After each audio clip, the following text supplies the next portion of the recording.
Marcela Abadi Rhoads, FAIARAS, is the owner of Abadi Accessibility, an accessibility consulting firm that is dedicated to educating the building industry about the laws of accessibility. Marcela is a fellow of the Americans Institute of Architects and the author of the ADA Companion Guide and Applying the ADA, published by John Wiley and Sons.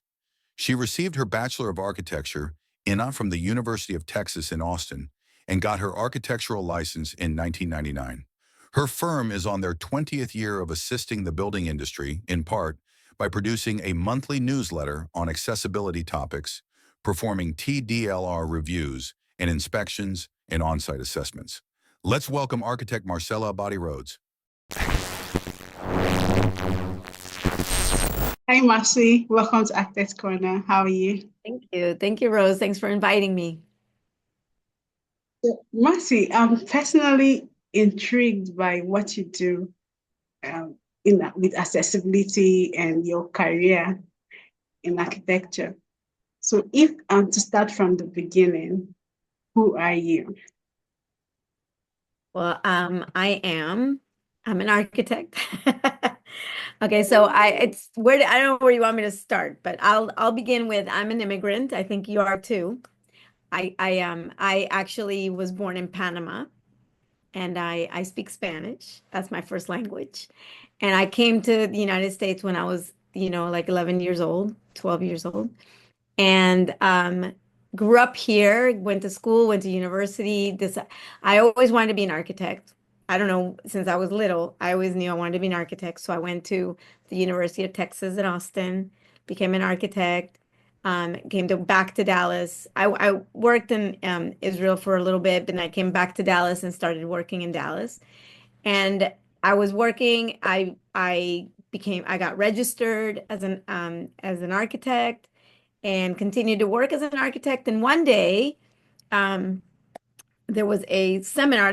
I graduated in 1991. I'm old. So, so in 1991 that's when I graduated university, and that's when the ADA began. So I didn't really know anything about the ADA because it was brand new. So really it wasn't anything it wasn't even in my radar for architects to do anything. And I'm in Texas. So in Texas, it didn't become mandatory until 1994 for us to do anything. So really, throughout my career, accessibility wasn't even an issue, like meaning it wasn't part of my design. So, and it wasn't even my radar. Then years later, like say 15 years later, when I started, needing CEUs, continuing education, in Texas, we're required to have a barrier-free continuing education for my license. So there was a class that somebody was giving, an all-day seminar on accessibility, on ADA. And I was like, okay, that sounds interesting. I don't know. I know my grandmother was in a wheelchair in Panama. She lived in a two-story house. And I remember everybody just had to carry her down, carry her from one place to another, the wheelchair, it wasn't ADA, it wasn't accessible at all.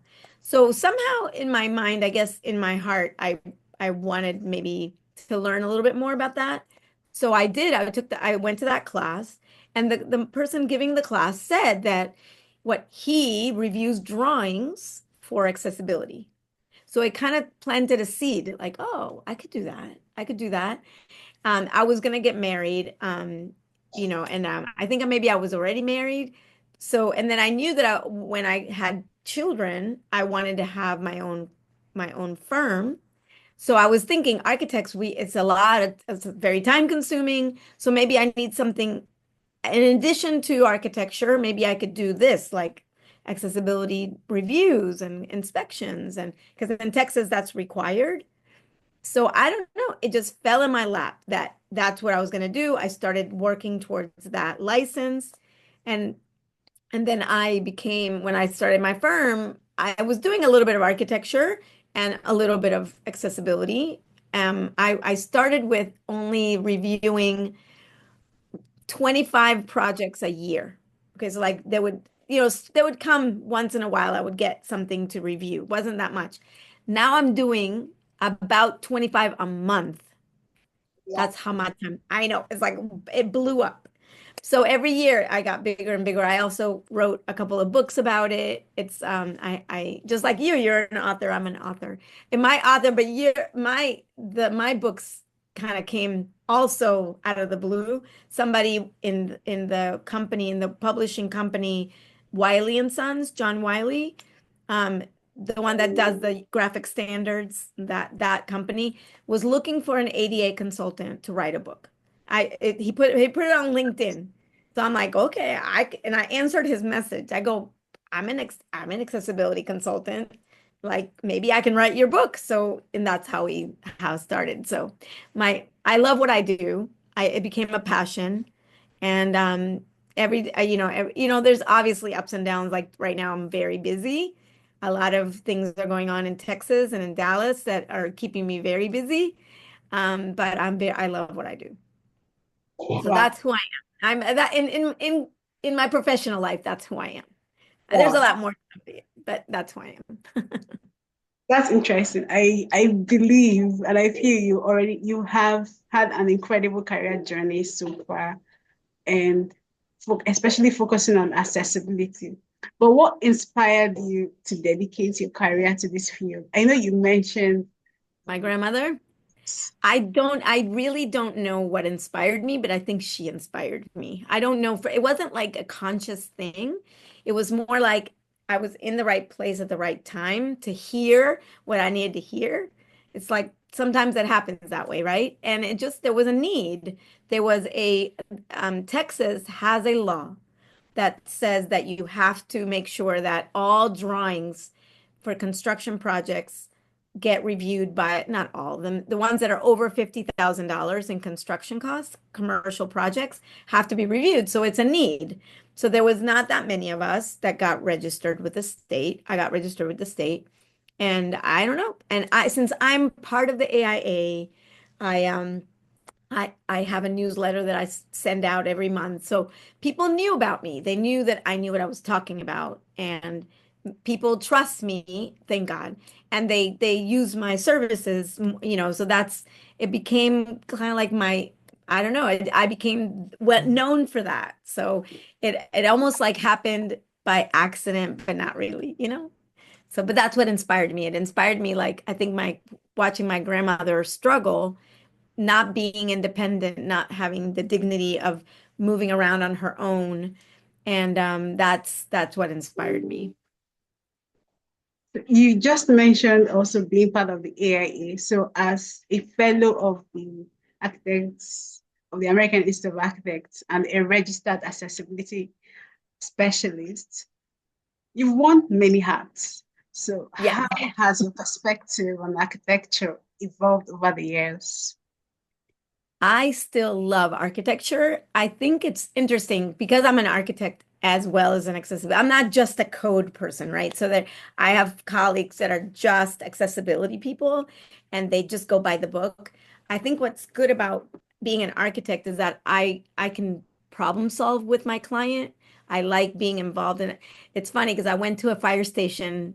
Believe it or not, fire stations have to be ADA accessible. I know.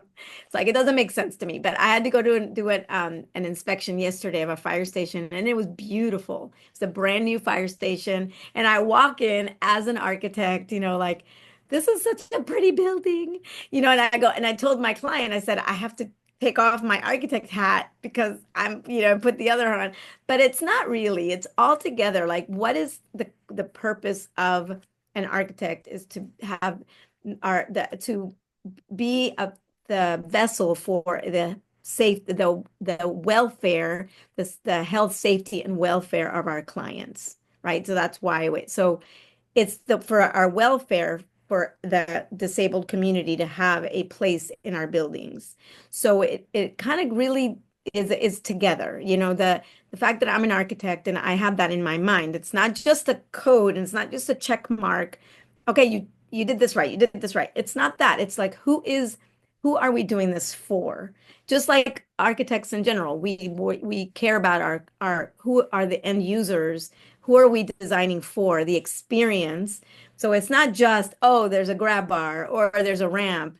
It's like, what's the experience? And so I try to get my architects to think of it that way when I give classes, when I give, when I give comments. I always try to think of them, I know they get frustrated because you are messing up their design, but it's not. If you think about architecture, it's all inclusive. We want to have everybody enjoy our buildings. And it's not messing up the design if we think about it from the beginning that this is the way it's going to be. And we can think of beautiful ways and beautiful solutions for it doesn't have to be an afterthought. And that's what's nice about being an architect as well, just having that back and forth. That's quite interesting. So I follow you on social media, I follow you on Facebook, and I see most of your posts about healthy living. Yes. Oh, Yes. I was thinking, since your social media posts blend architecture with life coaching, how does Uh-huh. mindfulness influence your approach to problem solving in accessibility? So I'm going to tell you, it's we as architects are not good at taking care of ourselves. I mean, I don't know how it was for you in architecture school, but I lived off of coffee, not sleeping, and junk food. That's what I lived on. I lived in the studio 24/7, didn't get any sleep. I ate garbage. I didn't take care of myself. So I was not a healthy architect at all. I'm so grateful that the accessibility part is, like, if you think about, my focus is people with disabilities, and most of the people that are gonna, as we age and as we get older, we're gonna sadly lose mobilities, lose our eyesight, not fully, but we're gonna be, not as well. So what do we do now to make it better for later? Get strong, eat healthy, have a better mindset, take care of ourselves. So it kind of all blends together, right? Like I think it's not a compartment. Yes, I talk a lot about health in my argument, but it's funny because even though I talk a lot about health, and people send me, like, people that see me on Facebook, they send me accessibility things, like ADA things. It's like, oh, like somebody they went to the supermarket and saw something funny, like, like there was a sign like a parking sign buried inside a bush, and they trimmed the little area so that people could read the sign, and so it was really funny. So they took the picture and sent it to me, like, oh, look at this.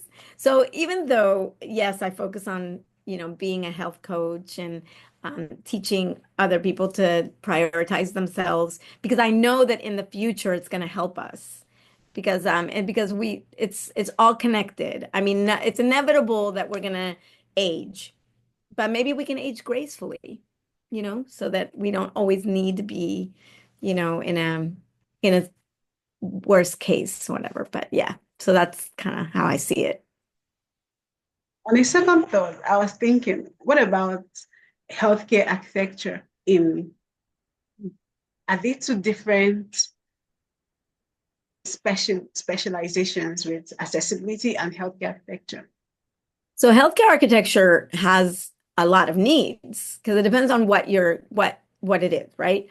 There's obviously hospitals and things that require a certain amount of accessibility in the building.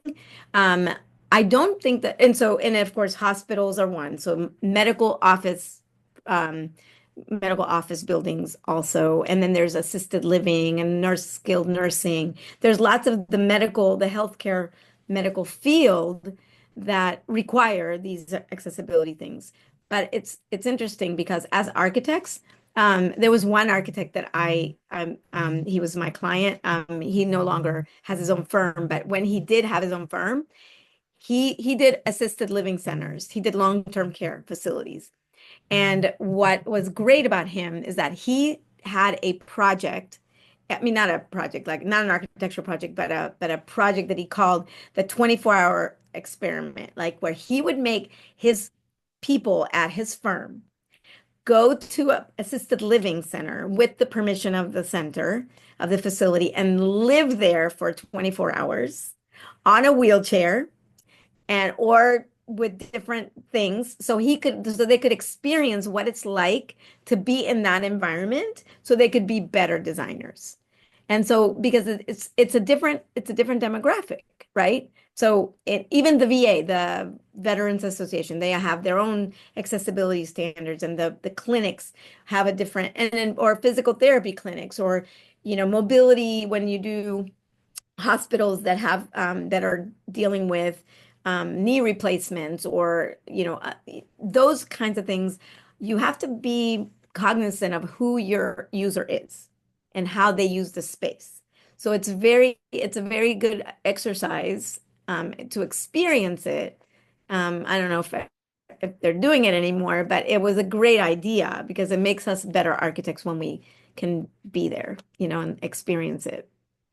Right. I understand that at least putting yourself in the place of the users, you can better understand how they feel using the facility you've built for them. So can you share a pivotal moment in your career when you realized that the true impact of accessibility? Okay. Let me think. Um, I love it when it's maybe not one time, but I love it when I work with several architects in several projects. And at the beginning of our relationship, like years ago, I would catch a lot of mistakes. And as we got as we grew together, the more that I would teach them, okay, this is a mistake that you should change your drawings, or maybe pay attention to this or whatever. Then they stop making those mistakes, and I love watching the evolution of that relationship. Like I think impacting my impact is I only feel it um, up to the point of construction, right? So after construction, when people move in, I don't really know the impact, but I know that it helps people. And I also know that when I had my children, I could see, like when I had a stroller, right? I could see how easier it was going around when there was ramps, when there was, automatic doors, things like that. So my impact, I don't know exactly if, from the end user point of view, but I could see that I'm impacting my architects and my building owners to have that understanding and that sensitivity and sensibility. I think that that's I see that I'm impacting, a little bit, at least a little bit. Okay. So for someone who is looking into going into accessibility as a specialization in architecture, what foundational education or certifications are essential for architects transitioning into these roles? Sure. It depends on where you're living, because every state has their own requirements. So not every state requires an accessibility person to be involved in the process. In Texas, we do. I think in Florida and California, we do. It's a requirement for the building permit, for the certificate of occupancy, to have us be involved. But I also am finding that apartment buildings, multifamily housing is becoming, and there's a need because a lot of financing, um, or when somebody wants to build and buy and sell the building, it has to be fair housing accessible. So, and there's not a lot of us that do fair housing either. So certifications, you should look at, there's a couple of avenues. The ICC, the International Code Council, has a certification for their ANSI IA 117, which is the building code, and that's important to have. I don't have it yet. I've been meaning to take that exam, but I haven't gotten it. But that's something that is a national recognized certification. So that's a good one to have. And then in Texas, we have our own registered accessibility specialist, where you have to go through the Texas Department of Licensing and Regulation, and they give a class and an exam. And then there's other, same thing within California, they have their own certification process. So each person should like look in what state they're in or what state they want to work in, and then figure out what certification they offer. Fair housing doesn't have a certification, but I'm going to tell you that there is a association for professional, there's a Accessibility Professionals Association, APA, it started in Texas, but it became national. And they're starting to come up with certification, like I'm a ADA specialist. I want to take their fair housing specialist. So that might start to be recognized. Right now, it's just recognized within the organization, but it's a good thing to have in your resume. Like if I get certified for fair housing, people will know that that I've taken classes and that so it really does depend on where you're living, but the ICC definitely has a certification that's national, and then there's each state has their own. Do you have an idea of the population of accessibility architects compared to the population of the entire architects? I don't think there's a lot of us. I know that in Texas we have about, I want to say 500, but it might be more now, about 500 accessibility specialists registered. And I don't think that all of them are architects. There might be maybe 70% of that, might be 75% are architects, but I don't really know. That's a good question. So there's not a lot of us. I know that I'm going to tell you why I know there's not a lot of us.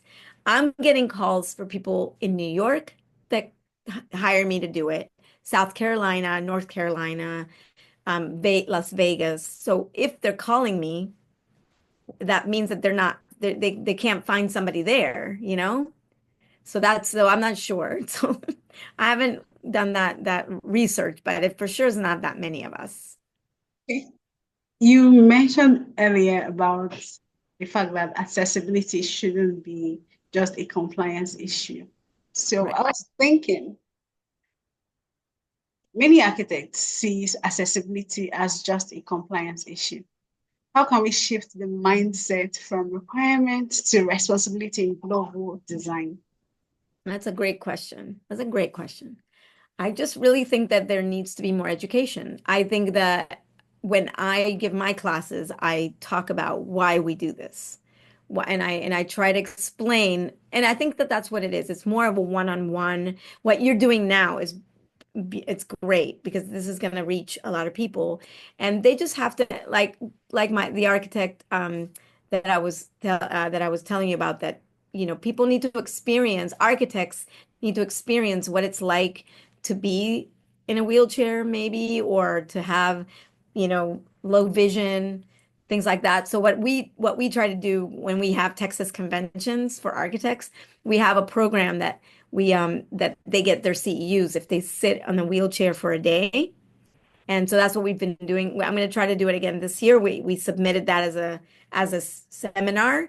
So we ask people if you want to sit in a wheelchair for a day and then experience what it's like. I think education is very, very important to understand who you're designing for, because they don't really they don't make that connection. Yesterday, I do my inspections on Wednesdays. So yesterday I went to do one of the inspections, not the fire station, but another building, and they had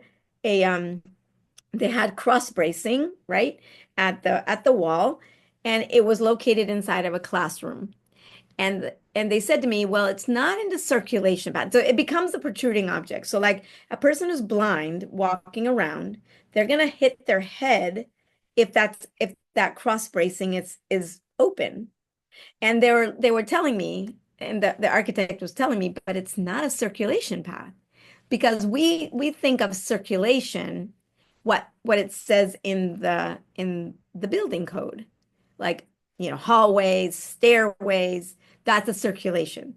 But they have to think outside the box. Think like a person who's using your building. A person walking, anywhere they walk is a circulation.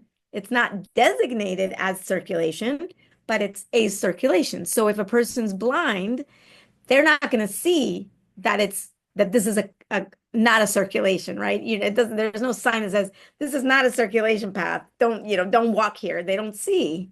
So we have to understand in their point of view. So the only way to do it is to experience it, to be educated. I'm with my architects, I try to explain it to them like I did yesterday. No, this is the circulation path for them, for people who are visually impaired. And so that's kind of I think that's the only way to change the mindset is by education. You're almost bringing me to my next question. I was just going to ask you, in your experience, what are the biggest misconceptions architects have about ADA compliance and accessibility laws? So for sure, they think it's a code. That's one thing that they have to understand. It's not a code. It's a civil right. It's a federal law it's the civil right of a person with disabilities to not be discriminated against. So that's something that they have to understand. Yes, there's guidelines, standards on how to design so you don't discriminate. So that's a good thing, but it's not a code. And so another thing that they have to know is that um, it's what else is a misconception? A misconception is that existing buildings are grandfathered. So that's another thing that they need to understand. Because it became a civil right in 1991, in 1990, it became a right for a person with disabilities not to be discriminated. So existing buildings are not grandfathered. If they want to go into an existing building, the building owner has to bring it up to compliance as they can. Whenever it's achievable for them, they need to do it. That's the federal law. So that's a little difficult to understand. It's like, well, what do you mean? It's an existing space. I didn't do anything to it. Why am I needing to fix it? So also another thing that the architects need to understand is what is their responsibility versus what is the owner of the building's responsibility. The federal law is for the building owner to be responsible to make sure that their building is compliant. We as architects are just there. We are assisting them to do that, but we're not responsible. It's not our responsibility to make sure it happens. We draw it Yeah. correctly, and if they choose not to do it, it's not our responsibility to make them do it. It's on them. But of course, because there's lawyers involved and they like to sue us, we get involved. But as long as we understand that really our responsibility is to draw it the way that the standards are needing it to be drawn, and make sure that it gets built that way. We can't make someone do what the right thing. We have to know that we should always, I always tell my architects, if you have a difficult client who doesn't want to do it, just make sure you write it down. Just write down, we told them to do this way and they did it differently. And there's so that you're covered, because if they come back and say, you didn't tell us, you did tell us. So Yeah. that's another thing. So that's another misconception, is like, who's responsible really? Okay. So are all buildings accessible compliant? Are all buildings? Buildings in the United States. Are all buildings? No, they're not compliant. I mean, this is the deal. It's like, even after all these years, Yeah. there are lots and lots and lots of buildings that are not compliant. And there's lots of new spaces that are not compliant. I go to restaurants sometimes, and I go into the bathrooms and I'm like, what were they thinking? How did they get away with this? So it's like, because it's just like, I don't know. So yeah, as a matter of fact, I'm not gonna, may he rest in peace. So um I am Pei, the architect I am Pei. Mm, He designed the city hall in Dallas.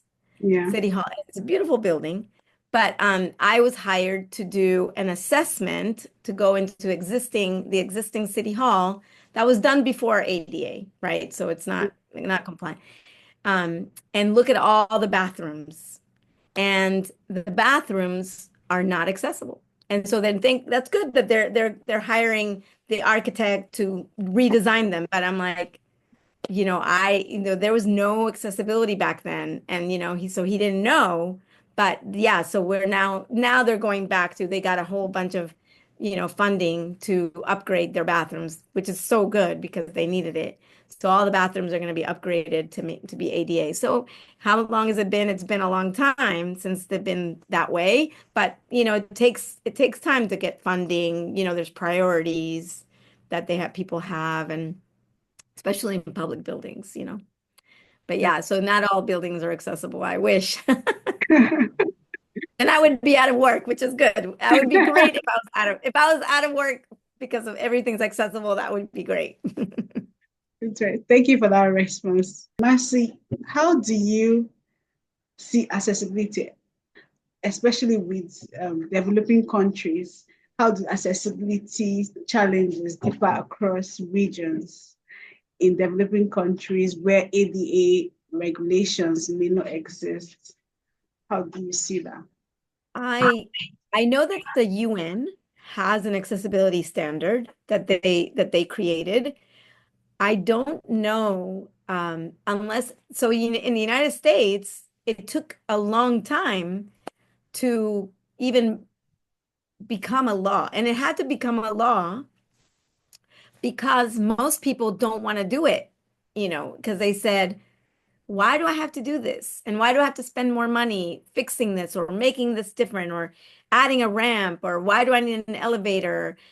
So in order for the people to do something, the right thing, sometimes they have to have laws that tell you that you have to do it because especially when it costs money, like when it costs money for you to, or if you have to have handicap parking in front of the building when you don't want handicap parking. You want to be able to just have your main people, the BMWs and the the Mercedes to be right in front of the building. And so to them it's a burden for the and so how did it become in the United States? It's because it became a law. So it's you can suggest it and have guidelines, and especially with architects, we get to educate our clients to do the right thing, Right. and they have to have a trust that we are thinking of it's going to be better for you. The more people come to your building and use it, the more money you'll make. It's all financial. Yeah. So, again, is that if there are some people that do it the kindness of their heart, but if the bottom line, if it doesn't affect their bottom line in a good way, then they don't want to do it. So in a developing, I mean, I come from Panama, so that country is developing and it's not quite there yet. And there's I my everybody lives in buildings in multi-story buildings. Mhm. They have elevators because it's multi-story, but to get to the elevator, my uncle lives in a beautiful 50-story building with an elevator. So there's an elevator, that's fine. To get to the elevator, you have to go down 4 steps to get to the elevator. It's like, okay, well, that doesn't work. So a person in a wheelchair can't get to the elevator because. So these are the kinds of things that they don't think it through. You're like, okay, fine, you have an elevator to the building, but how do you get to the elevator? So I think it's more of a how do I see it? I see it as it's going to be an uphill battle. Yeah. Um, it may take people like us to educate our clients to let them know that we can solve this problem for you Mm. without making it more expensive or without making it's just a matter of design. Yeah. So that building already had an elevator. So that's the hard part. Let's make something, let's make instead of steps, make a ramp. It's the same amount of concrete. Yeah. Or I don't know, the same amount of concrete, but for sure but that's how we do it. I think that it's going to take, generations of, I hope not, it doesn't take too many generations, but I think that we educating them Yeah, to and create letting more. them know this is the right thing to do. Yeah. But how does universal design differ from accessibility? Great question. Universal design is a concept. It's not a Mhm. code. So the concept being that if you do something, it's going to benefit everyone, right? If I make a ramp, it's not going to just benefit people in a wheelchair. It's going to benefit people who are bringing packages in. It's going to benefit mothers with strollers. It's going to benefit, it's going to make it easier to use the building. So same thing with automatic doors. Like if I have an automatic door, obviously the wheelchair user will go, but if I'm carrying a whole bunch of groceries or if I'm my grocery cart, I don't want to be opening a door. I go straight through. So universal design is more of a concept of a philosophy, Yeah. and it has different philosophies that it should be easy to use. It should be not confusing. It should be simple, this and that. So these are concepts and philosophies that will then maybe translate into a building. But it's also for products and things like that. But ADA is completely different. ADA is not a philosophy. Mhm. ADA is a standard on how to do it.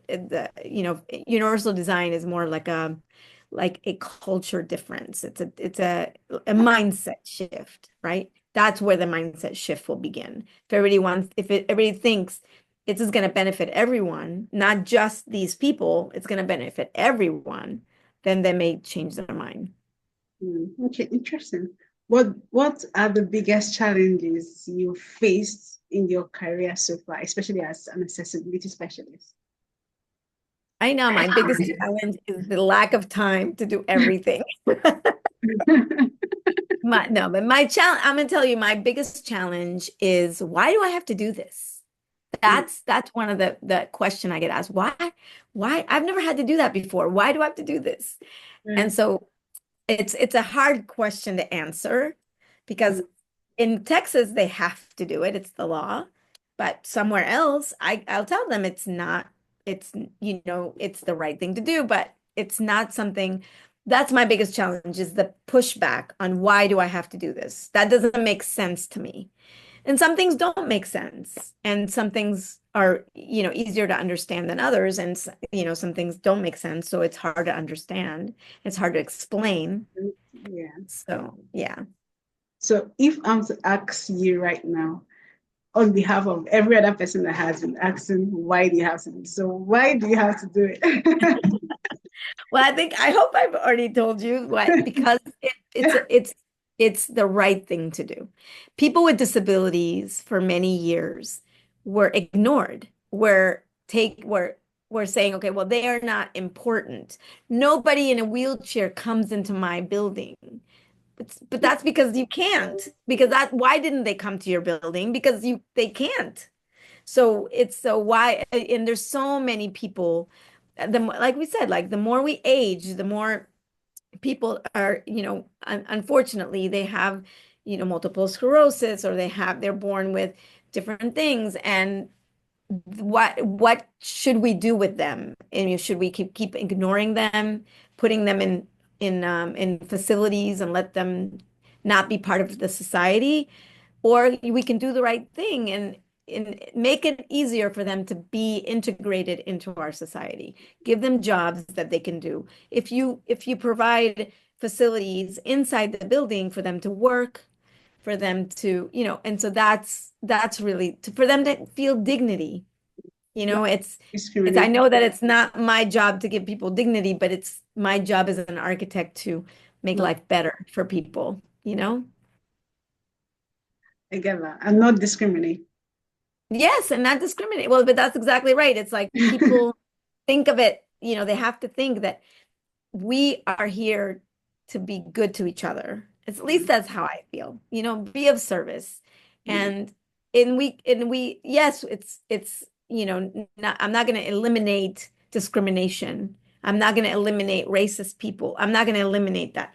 But I can do my part to make this better, to make the world better, one little thing at a time. And that's really all I can do. It's the big thing. I can't fix everything, but we can try to fix a little bit. So why do I have to do this? Because it's the right thing to do, you know?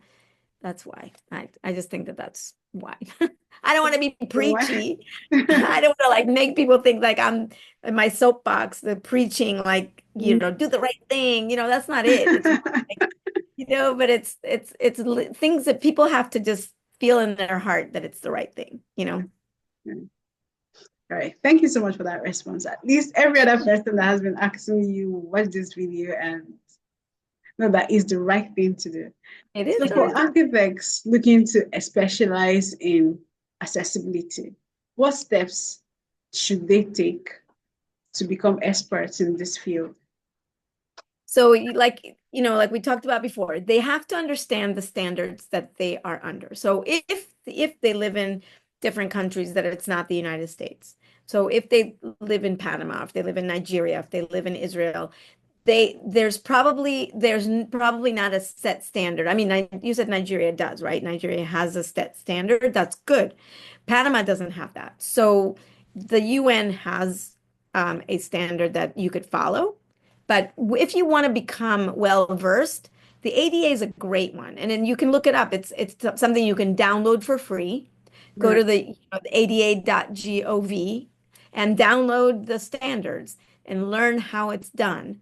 And reach out to people like me that, because sometimes it's not so simple to understand, but and of course the building code, the ANSI, that one's really not easy. It's a little bit better, but the ICC, which is the International Code Council, also has one. I think you have to buy that one. That's not free.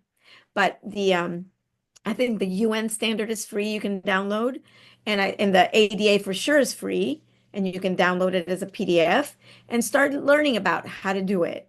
And maybe get books on. There's a lot of good books. There's a book on universal design. There's a book on. I have a couple books that there's some handbooks that you can, get. So I think that if you're really interested, if anyone's interested in accessibility, there are very good books out there. There's one, and I'm not gonna, talk about my book, but I have a book about applying the ADA, which is how to design for each different building type. Like there's one on healthcare, there's one, how do you design for schools? How do you design? So I think and then it has examples on how to do it.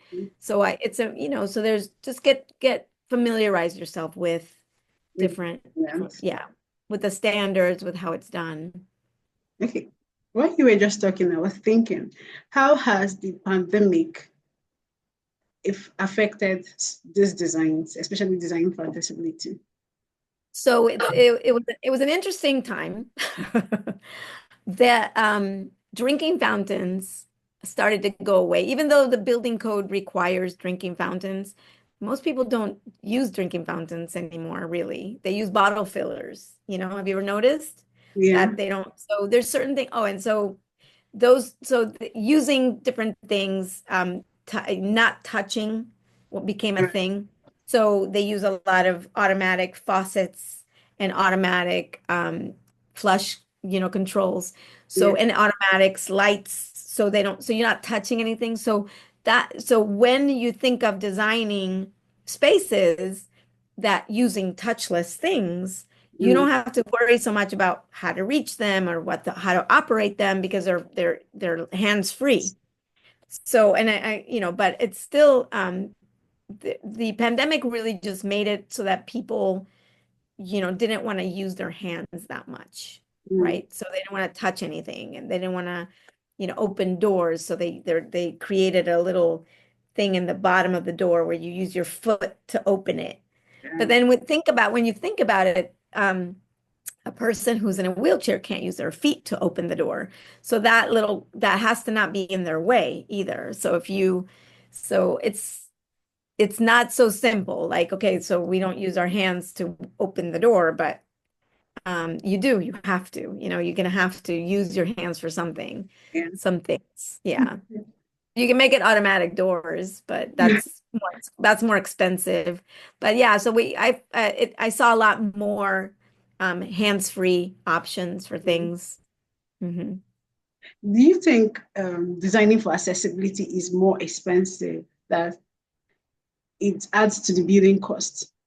I don't think so. I mean, of course, there's little things like adding a parking sign or Yeah. adding a grab bar. Those are little things that you have to do, like the toilets, right? The grab bars at the toilets. But it's not more expensive. It's just something you have to think about. Like, for example, in a bathroom, you can, it may be maybe more expensive if you have to make it a little bit bigger, but Yeah. it's not really more expensive. It's the same materials a little bit. I mean, it's a little bit bigger.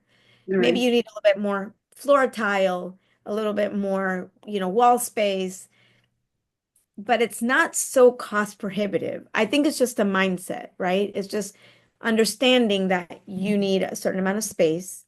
Maybe the doors, I don't think the doors are more expensive if they're 3 foot versus 2 foot. I don't think they're more expensive Right. doors. I don't, maybe it's a lot more expensive to get a 3 foot door versus a 2 foot 10 door or 2 foot 8 door, but it's probably not that different to Mm. do it. Yeah. Okay. Thank you for that response. What's one accessibility issue that isn't talked about enough, but has a major impact on people's lives? Yeah.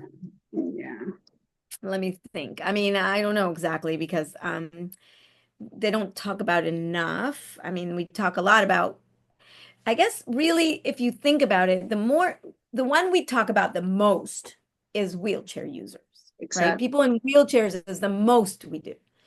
A lot of people don't understand that there's other disabilities, Mm-hmm. right? So they don't talk a lot about what to do with, how blind people navigate the environment or how hearing impaired people, what they need, or even cognitively impaired people. So that those are things we don't talk enough about. The other disabilities. There's one, there's a what amusement park in Texas, in San Antonio, called Morgan's Wonderland.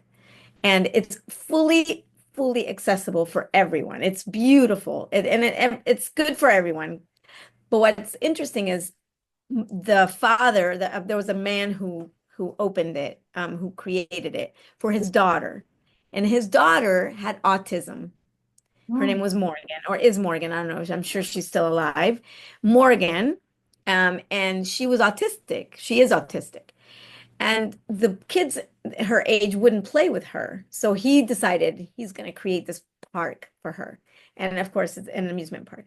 So one of the things that he did, the merry-go-rounds when you have horses that go up and down? yes. So people that have autism get scared of that. They're like, they don't know what it's going to be, right? So they don't want to get on that. So what did he do? This is not on the code. This is not an ADA thing. He Yeah. created a horse outside, next to the merry-go-round, Yeah. where she could get on and feel what it would be like to get Wow. on the horse before she got on the merry-go-round. So like those are kinds of things that are not in the books to do. Yeah. But autistic children might need a little bit different things for them to feel okay. And so that's the kind of things that we don't talk enough about. We don't talk there's more than just wheelchairs Mm. that people that need. So Um, Thank you for that. I was just thinking, if you could give one call to action to architects worldwide regarding accessibility, what would it be? I would love for everyone to do that wheelchair for a day. Do a wheelchair for a day.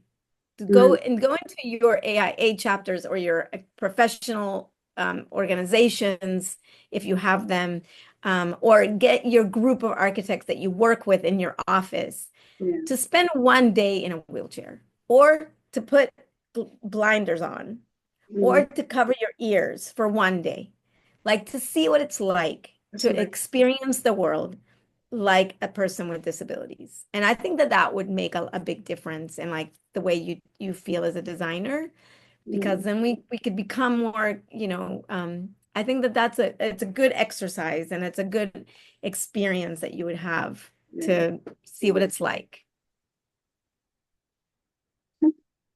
I think that would be interesting actually.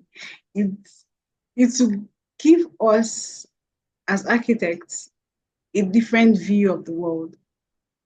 And I think that's an interesting thing to So, and I'll give you an idea. If you want to do that, what Mhm. we did is we actually had made, if it's in an office, or we did it with the AIA, right? And so we had it, we everybody sit in a wheelchair, not everybody, whoever wanted to. And then we asked three of the people or four of the people to give to talk about their experience. So we had a happy hour at the end of the day. We Mm, all we went to the bar, got a drink, and mm, we listened to the experience of the four people that said they would do it. And then that was we not only then the people that didn't do it could come and listen and mm, also understand how they experience. So that's how we did it. We did it with a wheelchair for a day, and then we had a happy hour at the end, and we talked about it. We had a discussion. So it was kind of nice. Interesting. I just want to mention about sustainability and accessibility, especially the part that is overlooked between these two. So my question would be, sustainability and accessibility are often treated as separate goals in architecture. How can we merge the two to create truly inclusive and eco-friendly spaces?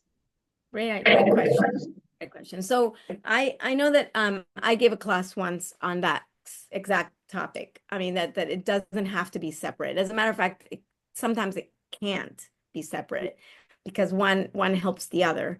And so yeah, so it's just a matter of understanding what sections or what sustainability requirements work well with accessibility requirements.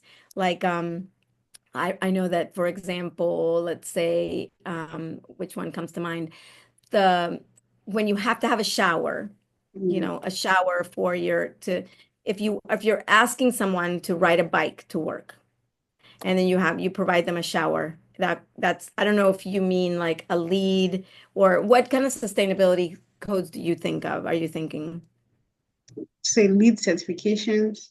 Yeah. So lead has a lot of different points, right? So then one of the Yes. points is having a shower available for people who want to walk or they want to ride their bike, right? So then it's the same idea. So that shower becomes accessible. And so then a person who is disabled, who is, outside in the heat, that can Mm, also want to take a shower. It kind of works together. So it's all inclusive, like there's certain each point that you think about sustainability, like you said, all yeah. inclusive, and it's not two separate things. It works together.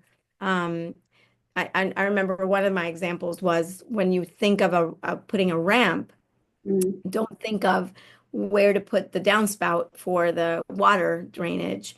You can't put it right on the ramp because when it freezes, if it freezes, then mm, it's gonna slip. And so it's almost like two of the things need to come together, and you have to think of it together. So yeah, it's a good question. I'm not as well versed anymore and as on the lead part or sustainability standards. So, but there's definitely something that does work together, and you can, and it should work together. So it should be one thing. do you think we should have a separate rating for it or integrate it into the lead rating? For accessibility, I would love that. We had like a beyond green um project. Like it was a beyond green. Like if something is green, but you do above and beyond, like accessible. And so Yeah. that was something that was definitely talked about. Like what can you do to not just stay with your green building things, but incorporate accessibility into that. That would be great. I would love to have one code for everything. I mean, everybody has their own, but Yeah. it's so much better if it was one, but not everybody can agree. So that's a standard, a pie in the sky type of thing. But yeah. So if architects and policymakers don't integrate accessibility into sustainability efforts now, what are the long-term consequences? I mean, it's the same idea. Like our buildings have to be sustainable, and one part of it is has to be when because for long term. I mean, our buildings have to be long-term goals, right? Like there's a lot of people that design these days or that build very fast and very cheaply, and they don't last. So, and then we're wasting so much resources. So the long term is the same idea with if we don't grow and evolve in our accessibility knowledge or understanding, it's gonna prevent us from being better. It's like don't waste our resources and don't ignore people and what they need and what we need. The long term, it's going to be, I don't think we're there. I think we're moving forward. I don't think we're going backwards. I think that the more people understand both sustainability and accessibility, I think we're definitely moving forward. I don't think we're going backwards, which is a good thing. We're just maybe not as fast as we want it to be, but I think it's the long term. I have a good feeling about the long term because we're sensitive, we're being sensitive, we're teaching our kids, in universities Yeah. to think that way. Yeah. I don't think that they focus too much on accessibility, to be honest, Cool. in university. Yeah. Like my daughter's in university now, she's studying An architecture. architecture. Oh, And interesting. it's a lot of sustainability things, but not a lot of accessibility. So, Accessibility is not something that they focus on. So, which I wish they did, but they don't. okay, so I'm just thinking right now, is accessibility some is a field or a special area that you can advise your daughter to go into if she graduates? She's worked with me in my office many summers. Oh, So wow. she's come with me to some inspections. So Yeah. she was actually when I had her, she was my firstborn. I didn't put her in daycare. I took her, I created my firm and I would bring her in her stroller to my inspections. And I would say, this is my tool. If I can go on this ramp, it's gonna, so she came with me when she was little to my inspections, and she's been aware of what I do. Um, I'm not sure she loves the idea of being an accessibility person, but she's definitely aware, Oh, so. okay, that's quite good. So also, as an author of accessibility books, what's one myth about accessibility you would like to debunk for architects? One myth. Yeah. A myth that we want to debunk. Let me think. I don't know. We talked about before. I think the myth of that, gosh, I've already answered like the other about the buildings not needing to be, for example, so that existing elements that are not accessible, they don't need to be corrected because they're existing and I'm not doing anything to that. But it's if the building owner Mhm. is knows that this door handle, the doorknob is hard to open because it requires tight grasping and twisting, then they need to fix it. They need to remove the barriers. So removing barriers um, is not something that happens just when you do construction. That's a myth. The Mm. myth is if you are not doing any construction in the building, then you don't need to make it ADA compliant Oh, or you don't need to make it accessible. It's not the truth. The truth is if you have barriers for people with disabilities to not be able to use your building, then you need to remove the barrier by making it better. And so that's a myth that if it's existing, it's grandfathered, or if it's existing, it doesn't have to. If you're not doing any construction, we don't have to fix it. So I think that's what it is. okay. Thank you so much for that. And this question, I'm sure every other person would want to know. With aging populations and stricter ADA compliance, how lucrative is accessibility consulting compared to traditional architecture roles? How How are we more creative? Yeah, how more creative? no, I and lucrative oh actually. How so lucrative is accessibility consulting? So most accessibility consultants are not creative because we're like just we're seen as this is the code, this is what you do. You can't be creative. There's black and white, right? But I think that as architects, we can decide that it doesn't have to be an afterthought. Accessibility elements can be beautiful and integral to your design, and they don't have to look like an afterthought or something that you just tacked on. There's I want you can your listeners can Google the Wiley Opera House in Dallas, Mm, Texas, and they have a beautiful meandering um ramp. It's not even a ramp. It's actually a meandering sidewalk that goes from the street level to the ticket office under like maybe it's 20 feet down or maybe 12 feet down. It's pretty low.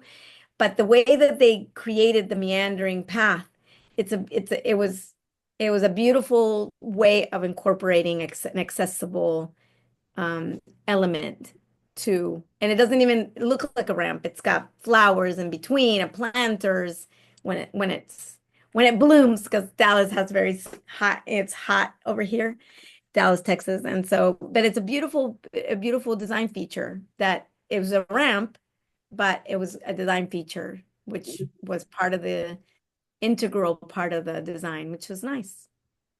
okay, thank you for that. So I would bring in this question. I think this should be my last question. In this era, when young architects are seeing architecture as a non-viable profession, especially the when it comes to money and earning money in the profession. Do you think being an accessibility specialist would give them that thing, or is that lucrative enough? So I think it's harder to be an accessibility consultant because we are not,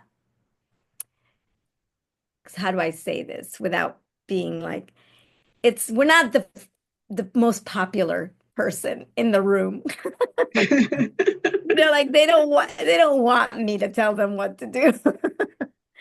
I think it's needed and Mm, it's a beautiful thing and I love what I do, but we're not I think people who want to be an architect, mm, um, I'm assuming because that's what happened with me. You love buildings, you love to create, you love to, visualize, somebody's dream and put it in, and make it reality.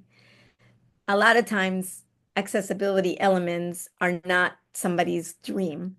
mm, And it's not, and even though it's necessary, it's not something you're not going to be very popular by telling somebody, you need to make this bigger because the wheelchair, or maybe add some grab bars because the wheelchair. So even though it's a beautiful thing and I love what I do, yeah. it's not an easy sell. It's not an easy thing to bring to. So being an architect is so much more rewarding and not rewarding. It's very rewarding what I do.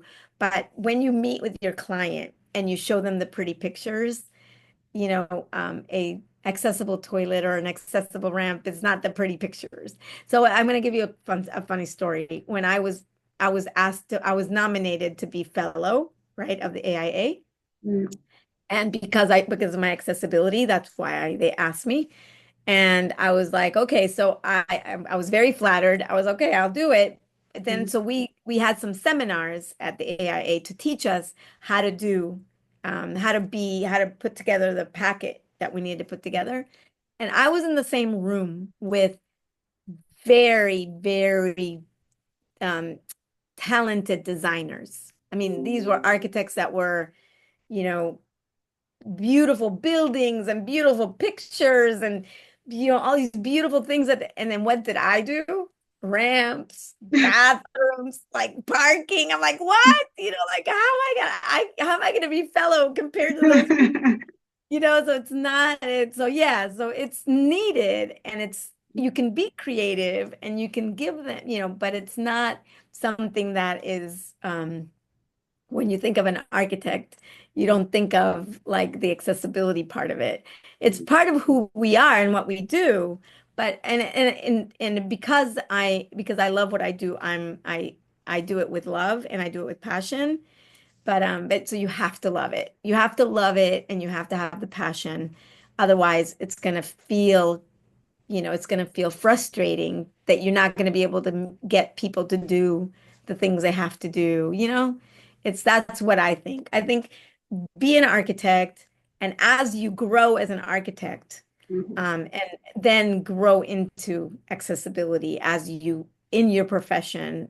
And then if you decide to go be a consultant or be an accessibility specialist only, that's good. It took me, I was 15 years after my graduation when I became an accessibility person. So it took me a while to get there. So it wasn't right away. So. Wow. Thank you so much for being on Architects Corner and sharing your journey with us. You're We are welcome. so grateful to have you. Thank you. Thank you for asking me. Thank you. It was very fun. It was very nice talking to you. My pleasure. Yeah, one more question before you leave. Okay. I was just thinking, since you ordered my book From Studio to Practice, what have you read it? What was your? I've read some of it. I was wondering if you were going to ask me. I Oh, love the concept. I haven't had time to finish, so I will tell you when I finish. I want to tell you what I think because I was very excited to get it. So yeah, you saw I took a picture with it. Thank you so much. Thank you. Yeah, I'm very proud of you. That's so great. I'm so happy. I didn't even know you were in Nigeria. That's so nice. So what? So you're an architect in Nigeria? Yes. Yeah, Although and I'm not you have licensed your own yet. firm? I'm Yeah, looking. oh, not licensed yet. Yeah. You guys have the same licensing thing that we do? Yes. I think Huh? ours is 2 years after graduation. You can go for your licensing exam. Nice.